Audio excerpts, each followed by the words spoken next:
ina roƙon Allah ya ci gaba da bani dama domin na ɓoye munanan halayena domin in ci gaba da faranta miki. Ke ma ina taya ki roƙon Allah ya baki damar ɓoye munanan halayenki domin ki ci gaba da zama da kowa lafiya.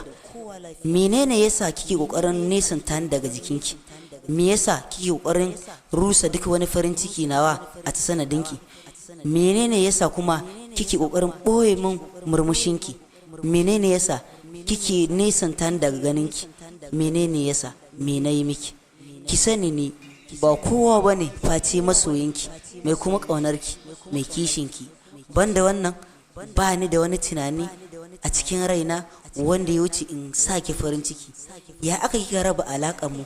Menene yasa damuwarki kika bambanta ta da tawa? Menene yasa farin cikinki kika fifita shi akan komai?